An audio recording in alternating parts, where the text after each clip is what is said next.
اکثر عوام میں یہ موضوع زیر بحث رہتا ہے کہ دیش اور قوم میں صحیح لیڈرشپ نہیں ہے جو حقیقت میں صحیح لیڈرشپ کا حق ادا کر سکے۔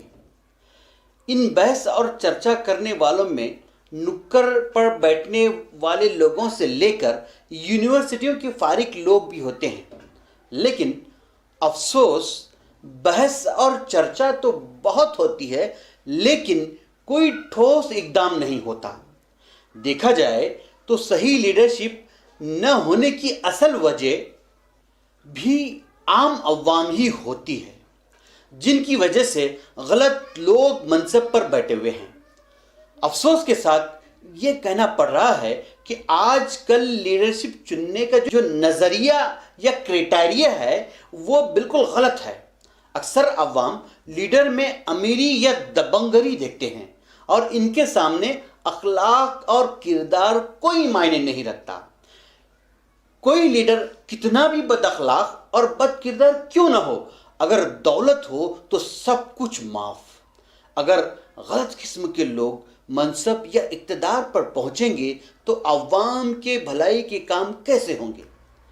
سماج میں ایک اور المیہ یا پریشانی یہ بھی ہے کہ کوئی صحیح شخص اگر خلوص نیت کے ساتھ عوام کی اور دیش کی بھلائی کے لیے کچھ کر گزرنا چاہتا ہے، پر اس شخص کے ساتھ عوام کا رویہ بالکل سرد اور ٹھنڈا رہتا ہے اور عوام کا ساتھ تو بالکل بھی نہیں ملتا۔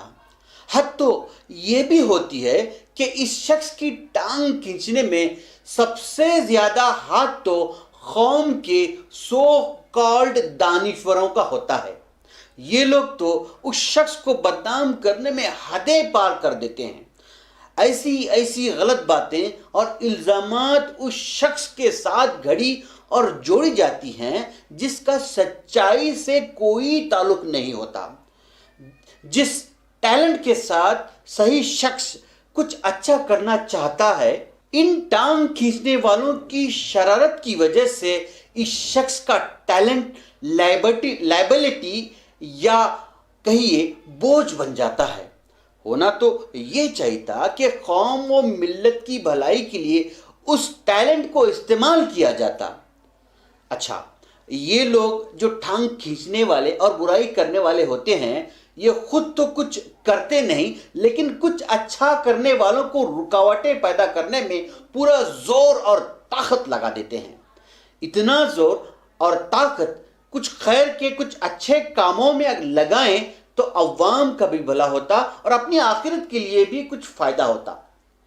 سماج میں کچھ لوگ ایسے بھی ہوتے ہیں جن کی تقریروں اور بیانوں میں اخلاق، کردار، عوام کی بھلائی کی باتیں، صحیح لیڈرشپ کی ضرورت کی باتیں وغیرہ وغیرہ ہوتی ہیں، لیکن عملی طور پر پریکٹیکلی ان کا کردار ایک جاہل ان پڑھ سے بھی بیکار ہوتا ہے۔ ان جیسے سماج کے ناصروں کی وجہ سے ایک صحیح شخص سماج کی بھلائی کے لیے کام کرنے والا تھک کر بیٹھ جاتا ہے، اور اس کی وجہ سے جو خیر کے کام ہونے والے تھے، اس کی رکاوٹ کا سبب سماج کے وہ ناصر ہوتے ہیں جنہوں نے ٹانگ کھینچنے کا کام کیا۔ جس طرح سے آج دیش اور دنیا میں حالات رونما ہو رہے ہیں، چاہیے کہ ہر کوئی اپنا سماج کو بنانے میں یوگدان دے۔ چاہیے کہ سماج میں سے ٹیلنٹ کو ڈھونڈ کر نکالے اور سماج کی بھلائی کے لیے استعمال کرے۔ کسی کی برائی ڈھونڈنے سے اچھا ہے کہ اس کی اچھائی کو استعمال کریں۔ ایسا کریں گے تو یقیناً سماج کے لیے بھی اچھا ہوگا اور خدا کی نظر میں بھی مقام بڑھے گا۔ ملک کو، قوم کے لیے اچھے رہنما اور لیڈرز کی بہت ضرورت ہے، اور ٹیلنٹ کی بھی کوئی کمی نہیں ہے، لیکن ضرورت اس بات کی ہے کہ ٹیلنٹ کو پہچان کر اور خلوص نیت کے ساتھ اس ٹیلنٹ کو بڑھاوا دیا جائے۔ اب صرف بیان اور باتیں ہی نہیں بلکہ کڑے اقدام کی ضرورت ہے۔